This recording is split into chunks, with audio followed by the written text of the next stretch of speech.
instead of the role that Duke happened to have at the time, so they were stuck with Dukes of Denver for ever and a day.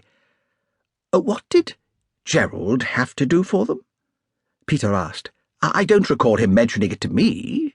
He had to go to Oxford when they elected a new warden, said the Dowager. He thought it was an awful bore. Luckily, it didn't happen very often. Only once for Gerald, I think. He had to be there to help them install the new warden.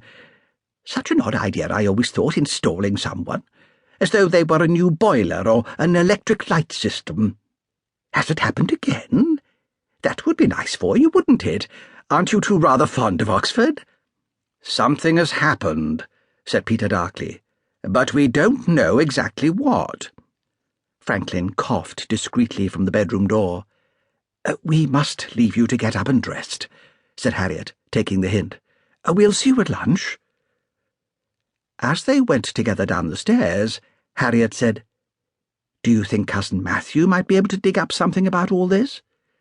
Ancient though he is? Asked Peter. Yes, he might. I'll ask him. He's always pathetically anxious to be useful. At the foot of the stairs they parted, he to go to find Cousin Matthew, lodged in a flat converted from the nearest of the old home farm barns, she to her study. Less than an hour later, Peter was standing in the library, contemplating a copy of statutes, or statues, as his mother had called them, of St. Severan's College that Cousin Matthew had found for him in a trice. Cousin Matthew, the only son of a poor collateral line on the family tree, had been wholly dependent on the ducal family at Denver for most of his life, and had occupied himself in cataloguing books and pictures and antiques, and working on the genealogy of the family. His pleasure at finding at once what was wanted was visible in satisfied smiles. The statutes thus discovered did indeed declare that the visitor of St. Severan's was the Duke of Denver. Cousin Matthew supplied the information that a 17th-century duke had been a generous benefactor of the college, had indeed effectively refounded it. Perhaps that was the true explanation for the hereditary oddity, rather than a simple mistake.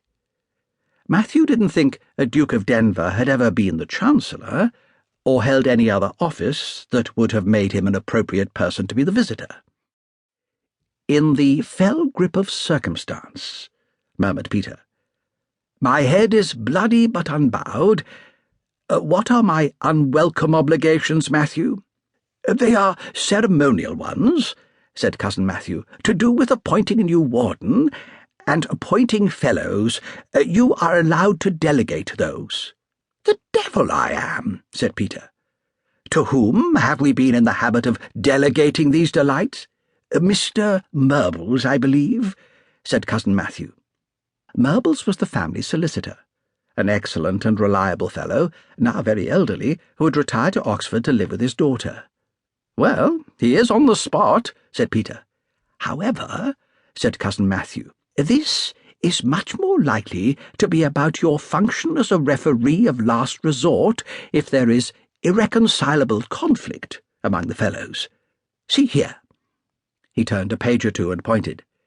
If any question arise on which the warden and fellows are unable to agree, the warden and fellows, or the warden, or any two of the fellows, may submit the same to the visitor, and the visitor may thereupon declare the true construction of the statutes with reference to the case submitted to him. Oh, hum, said Peter. And in all these years they have managed without needing a referee. I'm wondering what might have happened now. There is also this, Cousin Matthew pointed again. It shall be lawful for the visitor, whenever he shall think fit, to visit the college in person, and to exercise at any such visitation all powers lawfully belonging to his office. That might be very jolly, said Peter. I'll show it to Harriet. Hello. He had looked up and seen a car arriving. Breedon Hall had a long driveway between an avenue of fine old plane trees, now just coming into full leaf, their branches sprinkled with the bright fresh green of late May, offering a dappled